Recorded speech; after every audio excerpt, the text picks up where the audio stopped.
Hello people, my name is Crystal. Welcome to my YouTube channel. Welcome old subscribers, welcome new. If you like my videos, please press the like button and please do subscribe. Alexa, what's the time please? It's 7:52 p.m.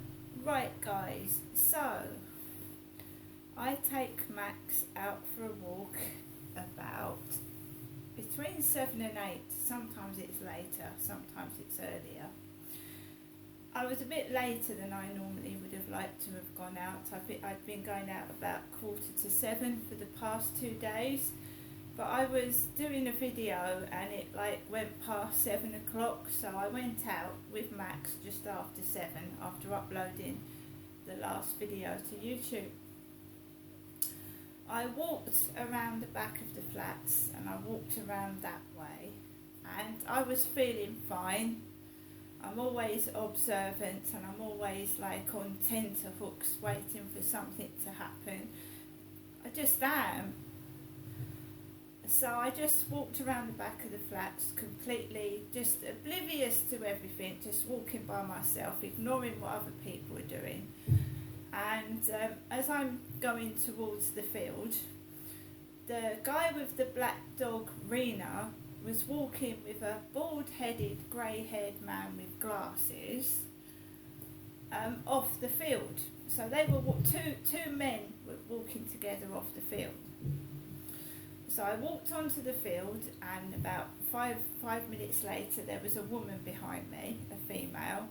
Carried on walking, let Max off for a bit, and I just kept on walking around the field. And then I noticed a lady from the block of flats on the field with her daughter playing ball. So I walked past them, lady from this block of flats with her daughter playing ball. So I walked around and I just got off the field after approximately half an hour, as I've been writing in my diary lately. I come off the field and I just slowly walked back, ignoring any sounds, any laughing, and just putting it down to people laughing at what they're laughing at.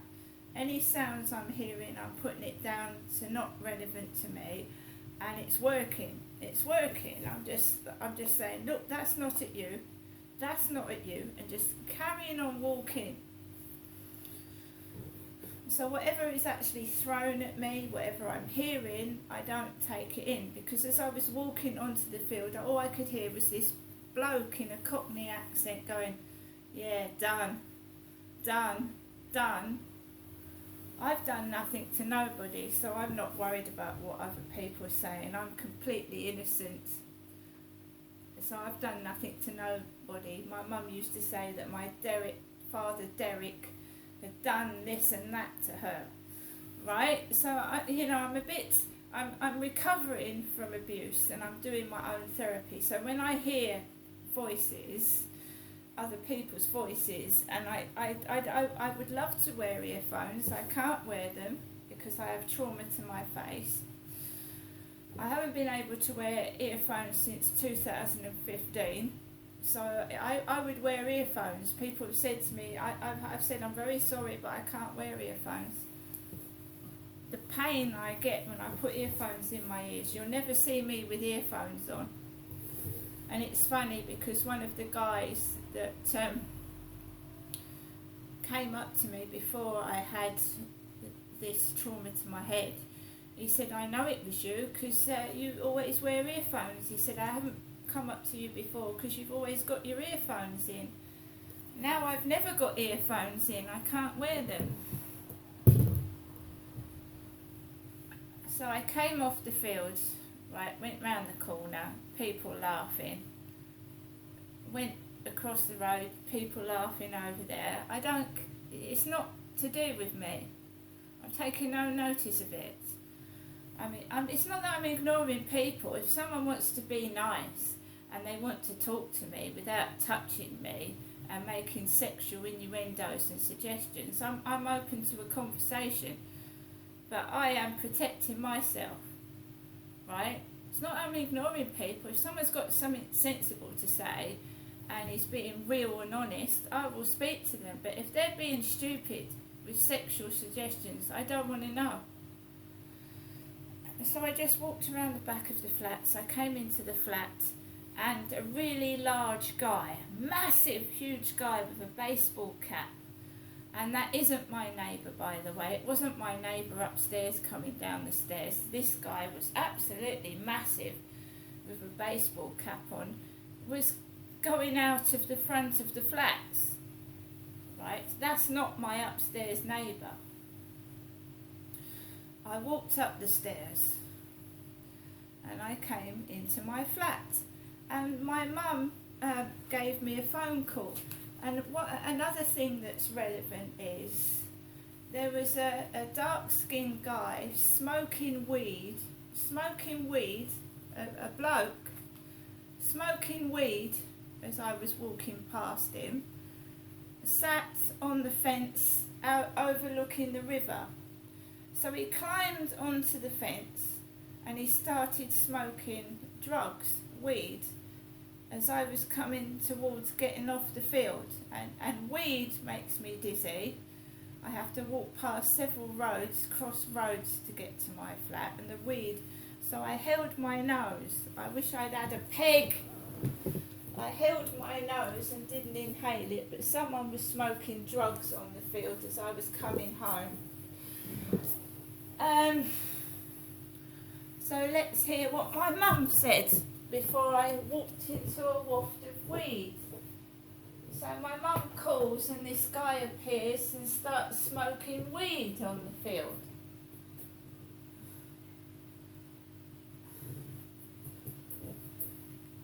EE voicemail. You have 2 new messages and 14 saved messages. First new message.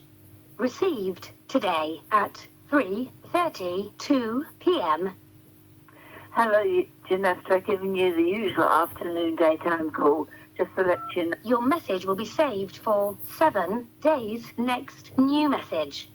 Received today at 7:35 p.m. Good evening, Janessa. It's me, your mum, Jennifer, giving you the last telephone call from my landline phone to you, Janessa, this evening. Have a good night's sleep. Good night. God bless, and I'll speak to you tomorrow. Bye for now. What I did here, coming round the corner, was see you later, ha ha ha, somebody laughing, and bye. And I'd inhaled drugs. I'd inhaled second-hand drugs. And my eyes are stinging like fuck. They're burning.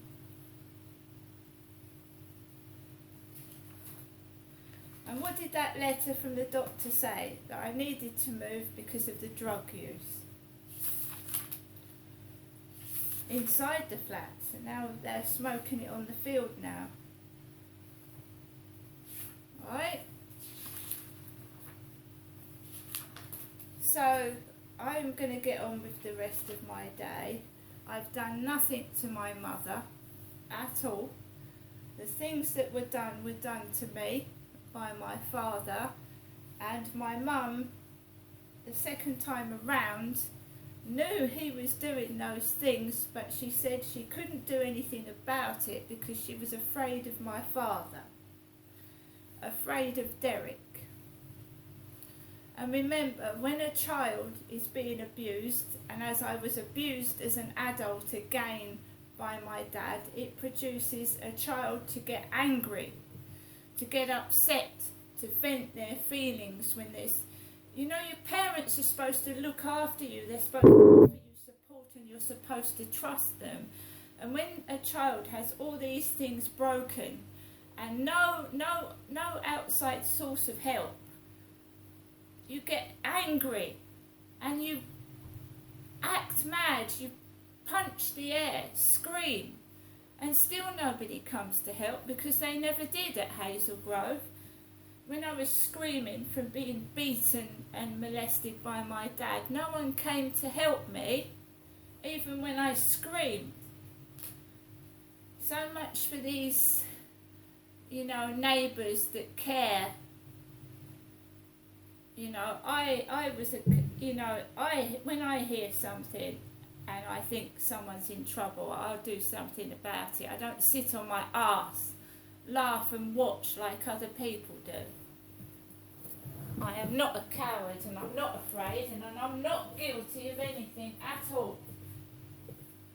What's been done has been done to me, and certain people are trying to cover it up because they are scared and afraid that they got away with it, and now, oh my God, you know, there could be something big coming out of this. I've got to defend myself. Getting scared now, aren't you? Because I'm walking around completely normal, because that's what I am, completely normal. And what's been done has been wrong. Falsified documents, fraud, lies, perjury, to name but a few. And I'm not going to stop. I won't be intimidated. We know the police won't come out to drugs. They don't care. They ain't going to come out to cannabis. They don't give a fuck. They only come out if someone's nearly being murdered. And then look at all these missing kids and all these people that have been murdered. The police, let's face it, they don't do a lot, do they?